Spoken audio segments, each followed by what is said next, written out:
కానీ ప్రజలు బుద్ధి చెప్తారు కరెక్టే. ఇప్పుడు మీరు 11 సీట్లకి 150 నుంచి పడిపోయారు అంటే ఇప్పుడు ప్రజలు బుద్ధి చెప్పినట్ట, లేదంటే వాళ్ళు గెలిచినట్ట, వాళ్ళని గెలిపించినట్ట ఏంటి? దీన్ని ప్రజలు మార్పు కోరుకొని ఉండొచ్చు. ఖచ్చితంగా మార్పును మేము కూడా గౌరవిస్తున్నాం. అంటే అనుమానాలను వ్యక్తపరచడం ఆల్రెడీ నేను మీకు చెప్పాను. అనేకం జరిగినట్లుగా గుర్తించాం. వాటికి ఆధారాలు ఉన్నా, ఆధారాలు చూపించిన ప్రభుత్వంలో ఉన్నటువంటి వ్యవస్థలన్నీ, కేంద్రంలో ఉన్నటువంటి ప్రభుత్వం, రాష్ట్రంలో ఉన్నటువంటి ప్రభుత్వం ఆ వ్యవస్థలన్నీ జేబు సంస్థలుగా మార్చేసిన తర్వాత మేము చూపించేటటువంటి ఆధారాలకి, మేము చూపించేటటువంటి నిజాల్ని వెలుగులోకి తెచ్చేటటువంటి వ్యవస్థలు కనుమరుగైపోతాయి కదా. కాబట్టి అవి నిజాలని నిర్ధారణకు రానప్పుడు మేము చేసేటటువంటి మాటలు అన్నీ కూడా ఆరోపణలుగానే మిగిలిపోతాయి. ప్రజలకు తెలుసు ఎలా వాళ్ళు గెలిచారో. ప్రజలు బాధపడుతున్నారు. ఇవాళ వైఎస్ఆర్ కాంగ్రెస్ పార్టీ ఓడిపోయింది అంటే ప్రజలు తీసుకోలేనటువంటి పరిస్థితిలో ఉన్నారు. ఇదంతా మీరైనా కానీ, ఒక సీనియర్ జర్నలిస్ట్గా మీరైనా కానీ ప్రజల పక్షాన నిలబడి ప్రజల్లోకి వెళ్ళి అడిగితే నేను వ్యక్తపరిచినటువంటి డౌట్స్నే వారు కూడా వ్యక్తపరుస్తారు. చూడండి. కానీ జగన్మోహన్ రెడ్డి గారు ఫస్ట్ టైం ఓటమి తర్వాత పులివెందులకి వెళ్ళారు. పులివెందులకి వెళ్ళిన తర్వాత పులివెందుల్లో ఆయన సొంత నియోజకవర్గంలో సొంత ప్రజలే జగన్మోహన్ రెడ్డి గారిని వ్యతిరేకించారు. ఇంటికి వచ్చి గొడవ పెట్టారు. ఆ గొడవలో ఇల్లు కూడా కొంత డ్యామేజ్ అయిపోయింది అనేటువంటిది టీడీపీ శ్రేణులు చాలా బలంగా జనాల్లోకి తీసుకెళ్లే ప్రయత్నం చేశారు. ఎంత దుర్మార్గులు అంటే వీళ్ళు. ఆ రోజు నేను కూడా ఉన్నాను కాన్వాయ్లో. అసెంబ్లీ స్టార్ట్ అయినటువంటి 2వ రోజు మేము అసెంబ్లీకి వెళ్లకుండా జగన్ సార్ గారితో పాటు మేము కూడా కడప వెళ్ళాం. ఓకే. పెద్ద ఎత్తున వైఎస్ఆర్ కాంగ్రెస్ పార్టీ అభిమానులు వారి ఇంటికి చేరుకున్నారు. పోలీస్ వ్యవస్థ వారు దాన్ని కనిపెట్టలేకపోయారు. అంత పెద్ద ఎత్తున ప్రజలు పెద్ద ఎత్తున తరలి వస్తారని వాళ్ళు ఊహించలేకపోయారు. అదుపు చెయ్యలేనటువంటి జనాభా ప్రజలు పెద్ద ఎత్తున అక్కడ వచ్చిన సందర్భంగా ఇంటికి చుట్టుముట్టునున్నటువంటి ఆ గోడల చుట్టూ వాళ్ళుండి డోర్లని లోపలికి తీసుకోవాలని గ్లాస్ మీద చేత్తో తడుతున్న సందర్భంగా గ్లాస్ పగిలింది. అది వారింటికి ఉన్నటువంటి క్యాబిన్లో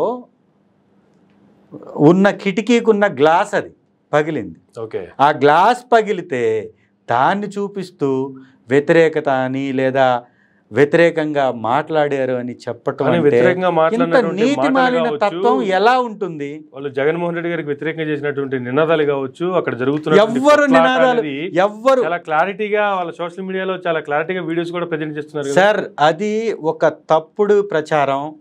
ఆ రోజు నేనున్నాను, జగన్ సార్తో పాటే ఉన్నాము, అదే క్యాబిన్లో ఉన్నాము.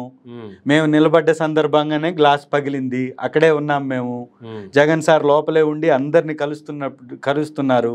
పెద్ద ఎత్తున వచ్చిన తర్వాత వాళ్ళని అదుపు చేయలేనటువంటి పోలీసు వారు అక్కడ గ్లాసెస్ పైన కూడా చేతులు పెట్టి నిలబడ్డారు వాళ్ళు. ఓకే. ఆ నిలబడ్డప్పుడు వెనక నుంచి తోపులాటలో ఆ చెయ్యి బలంగా ఫోర్స్ పడడం వల్ల గ్లాస్ పగిలింది. ఆ పగిలిన గ్లాసును చూపిస్తూ వీళ్ళు మాట్లాడారు తప్ప అక్కడ ఎలాంటి నినాదాలు చేయలేదు, ఎవ్వరు వ్యతిరేకంగా మాట్లాడను లేదు. Not only Pulivendula, after that అక్కడ 3 రోజుల పర్యటన అనంతరం బెంగళూరుకి వెళ్ళారు. బెంగళూరులో కూడా అక్కడ ఉన్నటువంటి వ్యాపారస్తులు కావచ్చు, లేదా ఆంధ్రప్రదేశ్ రాష్ట్రంలో పెట్టుబడులు పెట్టిన వాళ్ళు, లేదంటే కొంత వర్క్ చేసిన వాళ్ళు మా బిల్లుల కోసం అని చెప్పి వచ్చి బెంగళూరు ప్యాలెస్ ముందు కూడా నుంచి గొడవ చేసినటువంటి పరిస్థితి అని చెప్పి అక్కడ ఒక వీడియో రిలీజ్ అయింది. ఇంత పిచ్చి మాటలు, ఈ విధమైనటువంటి పొంతన లేనటువంటి మాటలు ఏపీ రాష్ట్రంలో పనులు చేసిన వాళ్ళు బెంగళూరులో వచ్చి వ్యతిరేకంగా నినాదాలు ఇస్తారా? వీరంతా తెలుగుదేశం పార్టీకి అభిమానులుగా లేదా వారి కులానికి లేదా వారి పార్టీకి సంబంధించినటువంటి వ్యక్తులు కావాలని జగన్ సార్ వ్యక్తిత్వాన్ని హననం చేయడంలో భాగంగా చేస్తున్న తప్పుడు ప్రచారాలు తప్ప బెంగళూరులో ఘన స్వాగతం లభించింది. ఎవరో 4-5 కావాలని బయట గేటు దగ్గర నిలబడి వీళ్ళు నినాదాలు చేసి జగన్ సార్ గారిని డ్యామేజ్ చేసే ప్రయత్నం తప్ప ఇంకోటి కానే కాదు. బెంగళూరులో వారు వారం రోజులు ఉంటున్నారు. వారం రోజులు జరగాలిగా. బెంగళూరులో నివసించేసేటటువంటి తెలుగువారు స్వాగతం పలికారు. అద్భుతమైనటువంటి స్వాగతాన్ని జగన్ సార్కి ఇచ్చారు.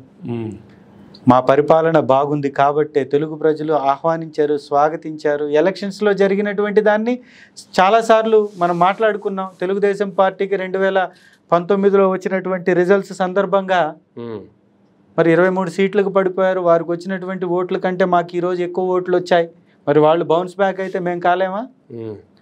5 సంవత్సరాల్లో మా విధానాలు బాగలేవని ప్రజలు కోరుకున్నారంటే గతంలో వారి విధానాలు బాగలేవని కోరుకున్నారుగా. మరి మళ్ళీ వారికి కూడా మళ్ళీ అవకాశం ఇచ్చారుగా. ఇంకోసారి మాకు అవకాశం రాదని ఎందుకు అనుకుంటున్నారు? ఇంతకంటే బలమైనటువంటి విజయాన్ని నమోదు చేయబోతున్నాం. ప్రజలు మా వైపున ఈ రోజుకి నిలబడి ఉన్నారు. ప్రజలకు అందినటువంటి మంచి మేలు వారు ఎప్పటికీ మర్చిపోరు.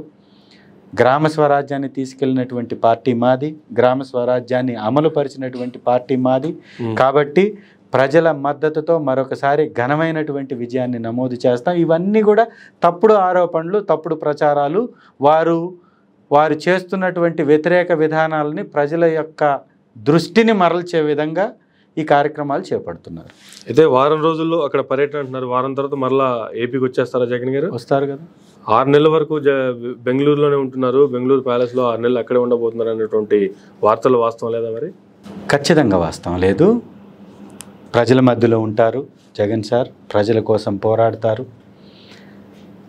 ఈ ప్రభుత్వం ఇచ్చినటువంటి హామీలన్నీ అమలయ్యేలాగా ప్రతిపక్షంలో ఉండి పోరాడి ప్రతిపక్షంలో మా గళాన్ని వినిపిస్తాం. ప్రజల మధ్యలోనే ఉంటాం.